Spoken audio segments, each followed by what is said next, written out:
ഒരു മനുഷ്യനെ തകർക്കാനായിട്ട് രണ്ട് സംഭവങ്ങൾ ഒരുമിച്ച് വന്നു കഴിഞ്ഞാൽ മതി. തീർച്ചയായിട്ടും ആ മനുഷ്യൻ തകർന്നു പോകുമെന്നുള്ളതാണ്. അതിലേറ്റവും പ്രധാനപ്പെട്ടത് എന്ന് പറയുന്നത് ഒന്നാമത്തേത് സാമ്പത്തിക ബുദ്ധിമുട്ടാണ്. സാമ്പത്തിക ബുദ്ധിമുട്ട് വന്നു കഴിഞ്ഞാൽ മനുഷ്യൻ തീർച്ചയായിട്ടും തകർന്നു പോകുമെന്നുള്ളതാണ്. കാരണം ഈ സാമ്പത്തിക ബുദ്ധിമുട്ട് അനുഭവിക്കുന്ന ഒരു മനുഷ്യൻ്റെ മനസ്സിലൊരിക്കലും മറ്റുള്ളവരോടുള്ള ഒരു പ്രേമമോ അല്ലെങ്കിൽ സഹകരണമോ ഒരു സ്നേഹമോ ഒന്നും ഉണ്ടാവില്ല. അവൻ്റെ മനസ്സ് എപ്പോഴും അവൻ്റെ ബുദ്ധിമുട്ടുകളെ പറ്റിയും അവൻ്റെ സ്ട്രഗ്ലിംഗ് പോയിൻറ്റിനെ പറ്റിയും അവൻ്റെ ഇല്ലായ്മയും പറ്റി വിളിച്ചു പറഞ്ഞുകൊണ്ടിരിക്കുക എന്നുള്ളതാണ്. മറ്റുള്ള ആളുകൾ സന്തോഷത്തോടെ ജീവിക്കുന്നതും അവർക്ക് സാമ്പത്തികമായിട്ടുള്ള ബുദ്ധിമുട്ടില്ലായ്മയും അവരുടെ എല്ലാ കാര്യങ്ങളും നടക്കുന്നതും കാണുമ്പോൾ മനുഷ്യന് വളരെയധികം ദുഃഖം അനുഭവപ്പെടും. കാരണം ഇവനിതൊന്നുമില്ല, സമ്പത്തില്ല.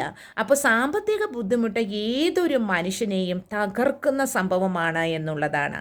അതായത് money is the basic of everything എന്നുള്ളതാണ്. അതായത് ഏത് വസ്തുവിൻ്റെ ബേസിക് അടിസ്ഥാനം തന്നെ പണം എന്നുള്ളതാണ്. പണമില്ലാതെ ഒന്നും നടക്കില്ല.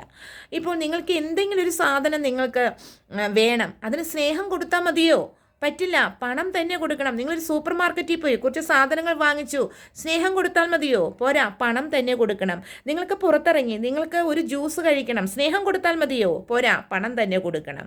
അപ്പോൾ പണം എന്നുള്ളത് ചിലവാണ്, നമ്മുടെ ചിലവാണത്. ചിലവ് നമ്മൾ കൊടുത്തിരിക്കണം എന്നുള്ളതാണ്. അതുപോലെ തന്നെ നമ്മുടെ കയ്യിലുള്ള എല്ലാ വസ്തുക്കളും പണത്തോട് ബന്ധപ്പെട്ടാണ് ഭൂമിയിൽ സൃഷ്ടിക്കപ്പെട്ടിരിക്കുന്നത്. അതായത് പണം എന്ന് പറയുന്നത് ഒരു ശരിക്കും പറഞ്ഞു കഴിഞ്ഞാൽ അത് നമ്മൾക്ക് കൈമാറ്റം ചെയ്യപ്പെടേണ്ട ഒരു ഡിവൈസ് തന്നെയാണ് പണം എന്നുള്ളത്. അപ്പോൾ മണി എന്നുള്ളത് മനുഷ്യനെ സംബന്ധിച്ചിടത്തോളം തകർത്തുകളെയും ഉയരത്തിലെത്തിക്കുകയും ചെയ്യുന്ന ഒരു വസ്തു തന്നെയാണ് പണം എന്നുള്ളത്. പണം ഇല്ലാതെ വരുമ്പോൾ മനുഷ്യൻ തകരുകയും പണം കൂടുതലാകുമ്പോൾ ഉയർച്ചയിലേക്ക് പോവുകയും ചെയ്യുന്നു എന്നുള്ളതാണ്. അപ്പോൾ മനുഷ്യ ജീവിതത്തെ ബാധിക്കുന്ന ഏറ്റവും പ്രധാനപ്പെട്ട ഒരു സംഭവം തന്നെയാണ് പണം ഇല്ലായ്മ എന്നുള്ളത്. ശരിക്കും ഇതിനുള്ള ഒരു സൊല്യൂഷൻ എന്ന് പറയുന്നത് ഹാർഡ് വർക്ക് ചെയ്യുക. ഇപ്പോൾ ഒരുപാട് ഉയർന്ന വിദ്യാഭ്യാസമുള്ള ആളുകളുണ്ട്. അവന് തീർച്ചയായിട്ടും അവനിഷ്ടം വൈറ്റ് കോളർ ജോബ് ചെയ്യാനായിട്ടാണ് അവന് ഏറ്റവും ഇഷ്ടം എന്ന് പറയുന്നത്. പക്ഷേ ഈ വൈറ്റ് കോളർ ജോബ് അവന് എത്ര ശ്രമിച്ചിട്ടും കിട്ടുന്നില്ല എന്നുള്ളതാണ്. കിട്ടിയില്ലെങ്കിൽ അവൻ എന്ത് ചെയ്യണം? തന്നാൽ പറ്റുന്ന ജോലി ചെയ്യുക എന്നുള്ളതാണ്, മണി ഏൺ ചെയ്യുക എന്നുള്ളതാണ്. അതുപോലെ തന്നെ താൻ ഏൺ ചെയ്യുന്ന മണിയുടെ കുറച്ച് ഭാഗം അവൻ സൂക്ഷിച്ചു വയ്ക്കുക എന്നുള്ളതാണ്. അതായത് ഒരു മനുഷ്യൻ്റെ ജീവിതത്തിൽ അവന് എമർജൻസി ഫണ്ട് വേണം, എപ്പോഴും എമർജൻസി ഫണ്ട് വേണം. അതുപോലെ തന്നെ കറണ്ടിൽ യൂസ് ചെയ്യാനായിട്ടുള്ള ഫണ്ട് വേണം, നോർമൽ ഫണ്ടും വേണം.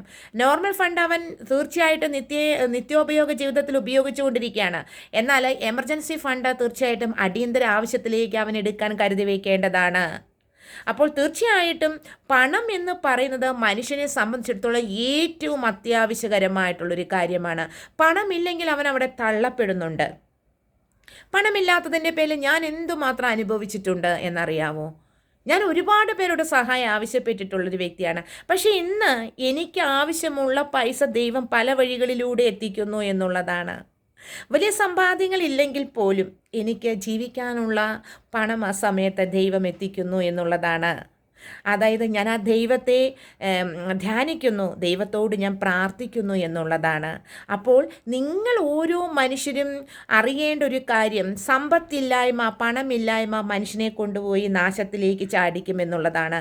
നിങ്ങൾക്ക് കിട്ടുന്ന പണത്തിൻ്റെ ഒരു പങ്ക് സേവ് ചെയ്യുക. അലസന്മാരായിരിക്കരുത്.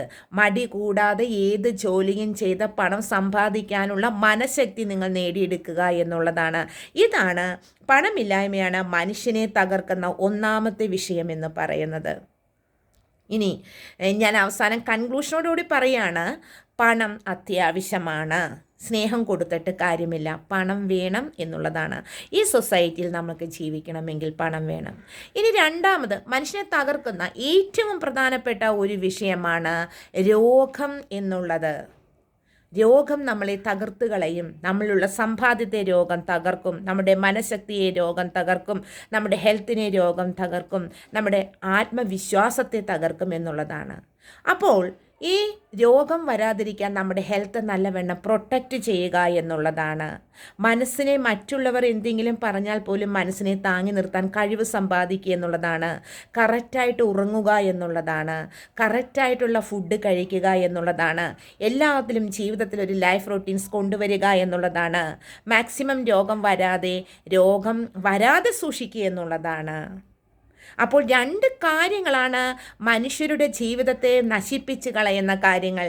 ഒന്നാമത്തേത് പണമില്ലായ്മ, രണ്ടാമത്തേത് രോഗം. ഇത് ഇമ്പോർട്ടൻ്റ് ആയിട്ടുള്ള കാര്യങ്ങളാണ്. ഇതിലപ്പുറം ഒരു കാര്യം കൂടിയുണ്ട്. നമ്മളുടെ ഇമോഷണൽ ഫീലിങ്സ്, ഇമോഷണൽ അറ്റാച്ച്മെൻറ്റ് മറ്റുള്ളവരോട് കുറയ്ക്കുക എന്നുള്ളതാണ്. കാരണം മറ്റുള്ളവർക്ക് നമ്മുടെ ഇമോഷണൽ അറ്റാച്ച്മെൻറ്റ് കൂടുതൽ കൊടുത്തു കഴിയുമ്പോൾ അവർ നമ്മളെ ആഞ്ഞടിച്ച് കഴിയുമ്പോൾ മാനസികമായിട്ടും ശാരീരികവുമായിട്ടും നമ്മൾ തകരുമെന്നുള്ളതാണ്. അപ്പോൾ നമ്മൾ മനസ്സിലാക്കുക, ജീവിതമാകുന്ന നമ്മുടെ യാത്രയിൽ പല മനുഷ്യരും നമ്മുടെ ജീവിതത്തിലേക്ക് കടന്നു കയറി വരും. ഈ മനുഷ്യരെല്ലാവരും ക്ഷണിക നേരം കൊണ്ട് അവരുടെ കർമ്മം പൂർത്തീകരിച്ച ശേഷം ഓട്ടോമാറ്റിക്കലായി നമ്മുടെ ജീവിതത്തിലേക്ക് നിന്നും അകന്നു പോകുമെന്നുള്ളതാണ്. അപ്പോൾ ഇമോഷണൽ അറ്റാച്ച്മെൻറ്റ് 100% മറ്റുള്ളവർക്ക് കൊടുക്കാതിരിക്കുക എന്നുള്ളതാണ്. അപ്പോഴും ഞാനിപ്പോൾ വീണ്ടും പറയുന്നത്, മനുഷ്യനെ തകർക്കുന്ന 2 കാര്യങ്ങൾ, 1 സമ്പത്തില്ലായ്മ, 2 രോഗം എന്നുള്ളതാണ്. ഈ 2 കാര്യങ്ങളും മനുഷ്യനെ നശിപ്പിച്ച് കളയുന്നു എന്നുള്ളതാണ്. പണം സമ്പാദിക്കാൻ ഹാർഡ് വർക്ക് ചെയ്ത് മണി ഏൺ ചെയ്യുക, ഫണ്ട് രൂപീകരിക്കുക, സേവിങ്സ് ഉണ്ടാക്കുക എന്നുള്ളതും രോഗം വരാതിരിക്കാൻ ശ്രദ്ധിക്കുക എന്നുള്ളതുമാണ്. രോഗം വരാതിരിക്കാനുള്ള ലൈഫ് ഹാബിറ്റ്സുകൾ, ലൈഫ് റൊട്ടീൻസ് നിങ്ങൾ കളയുക എന്നുള്ളതാണ്. ക്ലാസ് ഇഷ്ടപ്പെട്ടുവെങ്കിൽ നിങ്ങൾ ലൈക്ക് ചെയ്യുക, കമൻറ്റ് ചെയ്യുക, ഷെയർ ചെയ്യുക. കൂടുതൽ നല്ല ക്ലാസ്സുകളായി നിങ്ങൾക്ക് കൂടുതൽ പ്രചോദനം നൽകുന്ന, ഇൻസ്പയറേഷൻ നൽകുന്ന, മോട്ടിവേഷൻസ് നൽകുന്ന ക്ലാസ്സുകളുമായിട്ട് ഞാൻ വരുന്നതായിരിക്കും.